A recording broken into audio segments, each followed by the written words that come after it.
Yeditepe Üniversitesi'nden herkese merhaba. Bugün konuğumuz Görsel İletişim Tasarım Bölüm Başkanı Profesör Doktor Neda Üçer. Hocam hoş geldiniz. Hoş buldum. Evet, bölümümüzü ayrıntısıyla tanıyacağız. Bölüm ve daha sonra da yüksek lisans hakkında sizden bilgi alacağız ama genel anlamda herkes bilemeyebilir. Görsel İletişim Tasarım Bölümü neyi kapsıyor, ne vermeyi amaçlıyor öğrencilere?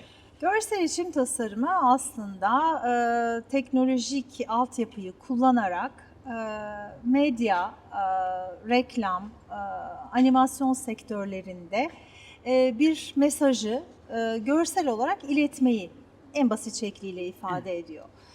Bu bölüm aslında üniversitemizde de olmak üzere 21 senedir öğrenci yetiştiren bir bölüm. Ancak sanırım ilklerden biri Yeditepe Üniversitesi. Aynen, Görsel İletişim Tasarım Bölümü ilklerden biri.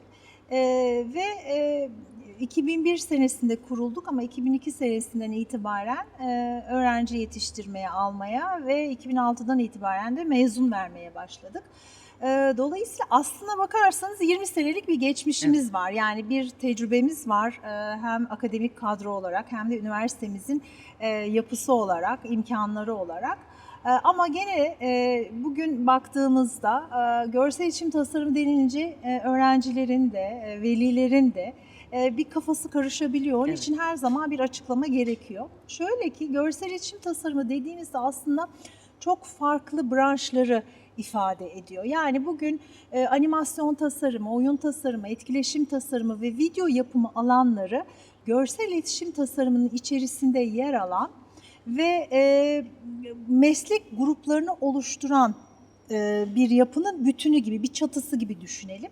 Ve bizim üniversitemizdeki fark da bütün bu farklı branşları içinde barındırarak bir müfredat sunması ve öğrencileri bütün bu farklı alanlarla tanıştırarak 4 senelik eğitim çerçevesinde yetiştirmesidir aslında. Yani o 4 senelik süreç içerisinde görsel iletişimin, tasarımın çatısı altında diğer ara dallarla ilgili de dersler veriliyor üniversitede. Tabii ki. Yani biz tabii iletişim fakültesi içerisinde yer alan bir görsel iletişim tasarımı bölümüyüz.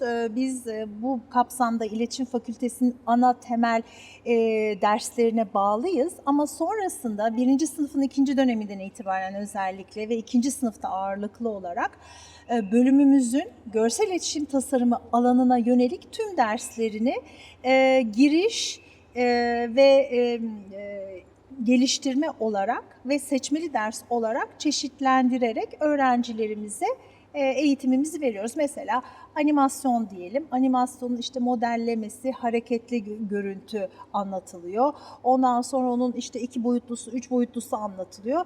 Seçmeli de öğrenci devam etmek istiyorsa bu alanda onu gene seçmeli olarak seçiyor. Oyun tasarımında aynı şekilde oyun tasarımı giriş, oyun tasarımı geliştirme, oyun tasarımı atölyesi gibi seçmeli dersimiz oluyor.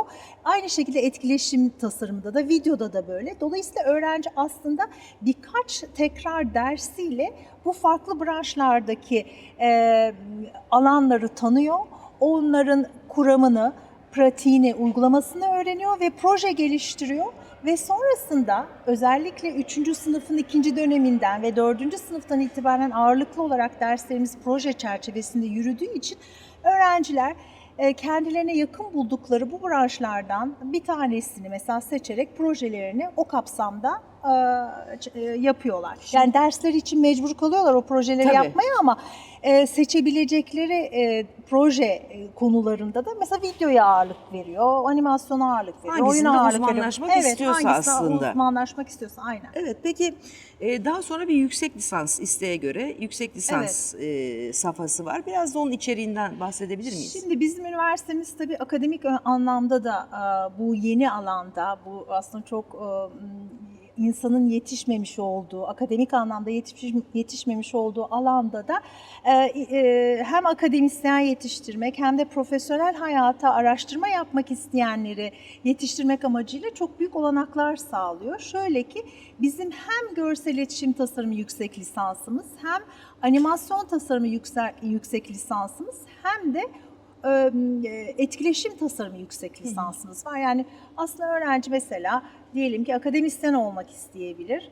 Diyebilir ki ben etkileşime daha yakınım. Onun yüksek lisansını yapabilir, animasyonu yapabilir ya da görsel iletişim tasarımı alanında Uzmanlaşabilir. yüksek lisansı yaparak uzmanlaşma şansına sahip olabilir. Şimdi hepsi tanıdık geliyordu hocam. Etkileşim tasarımı dediniz, hiçbir şey uyanmadı kafamda. Biraz onun içeriğinden bahsedebilir miyiz? Tabii ki etkileşim tasarım aslında bakın bugün günümüzde hepimiz ne kadar uzağız desek de teknolojik aletlerle haşır neşiriz. Tabii. En basitinden cep telefonunuzda kullanmış olduğunuz uygulamaları düşünün. Veyahut bir şirketin web sitesine girdiniz. Şimdi orada sizin bir etkileşiminiz var. Yani kullanıcı etkileşimi var. Yani kullanıcı deneyimi tasarımıyla kullanıcı arayüz tasarımı diye adlandırdığımız iki tane farklı mesela branş var etkileşim tasarımı içerisinde. Burada o kullanıcının deneyim sürecinde yaşadıklarına dair onun en etkin ve en kolay, en rahat, en kullanıcı dostu şekilde kullanabilmesi için gerekli olan görsel tasarımların ve tabii ki de sadece tasarımcı değil aynı zamanda yazılımcıların da birlikte çalıştığı Tabii. bir yapıyla o görsellerin tasarlanması süreci. Yani bunun işin Çok zevkli aslında, çok yani zevkli gibi görünüyor. bunun içinde bilişim var, insan makine etkileşimi var, psikoloji var, sosyolojik bir yaklaşım var. Yani aslında etkileşim dediğimizde hani Özellikle psikolojide sosyoloji çok fazla giriyor tabii işin ki içine. insan yapısını anlayabilmeliyiz ki hem toplumsal anlamda hem de psikolojik anlamda onun hedefine, onun amacına, onun isteğine ve kullanımına rahat uygun içerikler ve görseller üretilebilsin. Peki sektör olarak ne durumdayız Türkiye'de? Yani mezuniyetten sonra iş bulma açısından veya staj yapma açısından öğrencilerin şansı ne derece yüksek? Şimdi bir kere bu açık bir alan. Yani görsel iletişim tasarımcısı mezun olduğu zaman animasyon tasarımcısı olabilir. Yani yüksek lisanstan sonra da karakter tasarımcısı olabilir. Animasyon için konuşuyorum. Storyboard yapımcısı olabilir. Oyun tasarımcısı olabilir. Etkileşim tasarımcısı olabilir. Nerede çalışır? Reklam sektöründe çalışır. Medyada çalışır. Ajanslarda, reklam ajanslarında çalışabilir. Bunlar hani medya bizim direkt alanlarımız. Ama onun dışında da bakın bugün siz tıp alanını düşünün. Tıp alanında dahi görsel tasarımları kullanıyorsunuz. Veyahut başka bir pazarlama konusunda da Her alanda aslında düşündüğünüz zaman hepsinde her alanda var. kullanıyorsunuz. Dolayısıyla aslında hani yeni bir alan ve sektörün ihtiyacı yetişmiş insan. Çünkü bugüne kadar aslında alaylı olarak insanlar çalışıyordu. Şimdi artık görsel iletişim tasarımı bölümleri sayesinde eğitim alarak bu işi gerçekleştirebiliyorlar. Dolayısıyla staj imkanları da çok geniş ve sektörde de bir açık var, ihtiyaç var. Yani bizim öğrencilerimiz açıkçası mezun olduktan sonra hem yurt dışında hem de yurt içinde hiçbir şekilde ne staj konusunda ne de profesyonel alanda çalışmak konusunda bir sıkıntı açıkçası yaşamıyorlar. Kaldı ki biz de üniversite olarak çocukların staj imkanlarını genişletmek amacıyla onların staj yapabilecekleri alanları yaratıyoruz açıkçası. Evet, dolayısıyla İletişim halindeyiz yani şirketlerle. hem öğrencilerimize hem de yüksek lisans adaylarını Yeditepe Üniversitesi Görsel İletişim Tasarım bölümüne bekliyoruz diyebiliriz. Aynen. Peki hocam, ekleyeceğiniz bir şey yoksa? Şimdi görsel iletişim tasarımı ile ilgili söylemek istediğim şöyle bir şey var.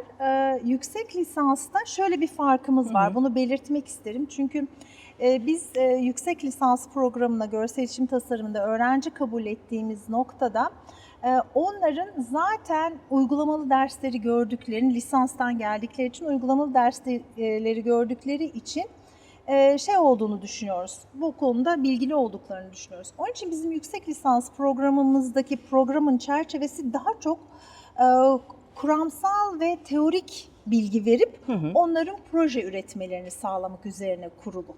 Evet. Onlara proje ürettiriyoruz ve sonrasında bir tez yazdırıyoruz. Dolayısıyla hem de akademik anlamda kendilerini geliştirmelerini ve araştırma yapmalarına İmkan olanak sağlıyorsunuz. tanımış oluyoruz. Peki hocam, çok teşekkür ediyoruz verdiğiniz değerli bilgiler için.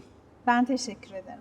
Evet, Yeditepe Üniversitesi Görsel İletişim ve Tasarım Bölüm Başkanı Profesör Doktor Neda Üçer'di konuğumuz.